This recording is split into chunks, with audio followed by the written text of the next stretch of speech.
Ассалаумағалейкум, құрметті көрермендер. Видеоның атауы жабайы бизнесмен деп аталады. Бұл атаумен мен біреуді кемсітіп, яки басқа да бір жаман ойлармен не қылған жоқ. Жаңағы айтайын дегенім, мен өз басымды алатын болсақ, қазір мен өндіріп атқан биогумус бизнес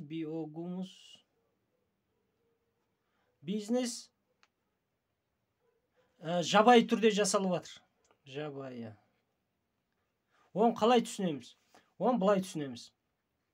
Менде қазір қолымда жаңағы ешқандай сертификат жоқ, ешқандай документ жоқ, ешқандай жаңағыдай осы шын биогумус екен анықталып расталатын жаңағыдай ешқандай документ жоқ, иә?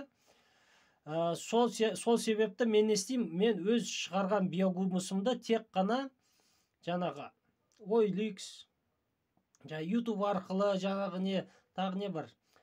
Реклама жасаймын, адамдарға айтамын, басқа да солай мен істеймін, саудаға шығарам, сауда. Жабайы сауда жасаймын.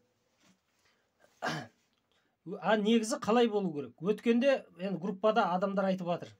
Бір кісі дейді, бір кісі пәленбай биогумусы бар екен. Мысалға айтайық, енді 100 метр куб биогумус болған екен. Сөйтіп анау городской озеленение дейді ғой, жаңағы сонымен айналысқан тендер ұтып алған біреулер. Келгенде жаңағы енді оларға удобрение керек та. Олар мына көкеме келген. Көке деген осында биогумусын қаншадан деген бағасын айтқан жаңағы.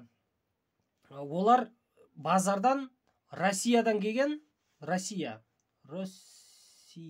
Россиядан келген биогумусты 180 теңге. 180 теңгеден литрін жаңағы көрген екен. Жаңағы мына кісілер. Сөйтіп, мына кісіге келеді, қаншадан бересіз? Ол айтқан 160-тан берем деген. 160 теңгеден берем деген. Енді мына кісіге де выгодно, жаңағы біздің көкемізге де выгодно, бар жағына выгодно болып тұр. Бірақ бұл көкеде не болған? Документ болмаған. Осы биогумусты өндіретін жаңағы тек қана лабораториядан анықтама, осындай деген анықтама болды. Қалған документ вообще жоқ, мысалға. Жаңағы сертификат басқа да. Мысал, егер мынау кісілер жаңағы тендер ұтып алған адамдар жаңағы бұл кісіден алатын болса, оны жаңағы рәсімдей алмайды. Жаңағы неге?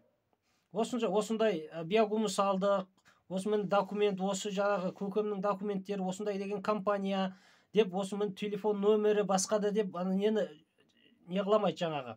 Ақшаларын рәсімдей алмайды да, жаңағы неге? Бухгалтерияға. Сондықтан не істеді? Мына көкен жаңағы өндірген биогумус қанша арзан болса да, мысалға баратта мына 180 теңгеден российский жаңағы биогумус сатып алады осылар. Оның уже несі бар? Жаңағы сертификаты бар, басқа бар, логотипі бар, сондай. Қабында барлығы жазылып қояды, телефон нөмірі ішіне жазылып қояды. Көрдіңіз ба? Енді олар сатып алды да, жаңағы нені? Озеленение, тал егеді, басқа қылады, көшет, гүлдер егеді.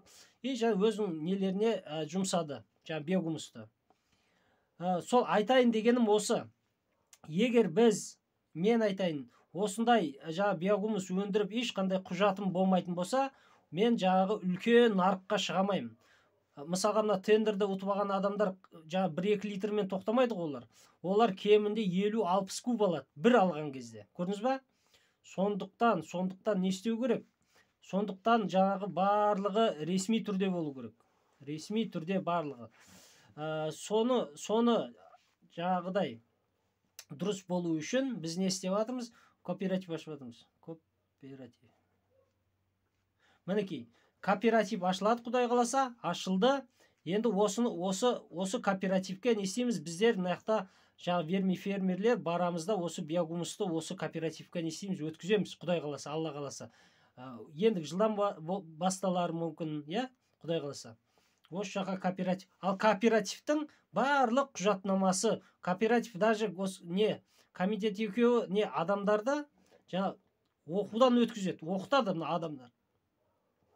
Биогумусты қалай дұрыс өндіру керек, қалай технология бойынша өндіру керек деп, осы адамдарға оқытып, осыларға аттестат береді.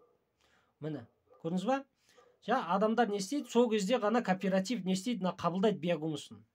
жаңағы ойдағырда жаңағы мен биогумус өндірдім да барып тапсырам деген әңгіме жоқ бұл жерде. Бірінші оқисыз. Егер уже жаңағы тәжірибеңіз болып не қылатын болса, бір тест тапсырасыз, басқа да, бірақ оқу міндетті. Барлығының несі болу керек? Өзінің куәландыратын осы верми фермер шынайы жаңағы документі міне оқудан өтті деген қағазы болады. Сол қағаз арқылы кооперативқа өткізеді.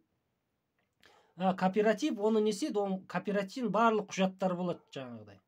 Жаңағы керек сертификаты болады, жаңағы биогумустың лабораториялық жұмыстар, олар бір-ақ алып қоя салмайды. Мысалға, айына бірнеше мәрте лабораториядан өткізіп отырады мына кооператив. Биогумустың несін сапасына өте мұқият болады. И және не істейді? Упаковочный жаңағы нелер жасап, жаңағы қапшықтарды сол жаққа алып, уже мына жаққа тендерге де уже не қыламыз? Біз шығамыз. Бірінші мезетте жаңағы Қазақстанның нарығын не қылатын болсақ, қамтитын болсақ, кейін келесі алдыңғы жылдары Құдай қаласа, жаңағы уже шетелдің нарығына, жаңағы Аравия бар, басқа да нелер бар, солардың нарығына шығатын боламыз Құдай қаласа. Өзіміздің өндірген биогумусты Құдай қаласа сол шетелдерге де сатамыз. Енді бұл видео жалпы танымалдық мақсатта түсірілді. Ақпарат поверхностно, дәл осылай болды екен деп жаңағы не қылудың қажеті жоқ. Барлық анық қанығын білем дейтін болсаңыздар, не істеу керексіздер? Жаңағы кооперативпен хабарласасыздар, өздерінің мамандары бар, жаңағы өздері не қылады, сіздерге не істейді? Сұрақтарыңызға жауап береді, басқа да ақпараттарды беретін болады. Назар салып қарағандарыңызға рахмет. Сау саламат болыңыздар.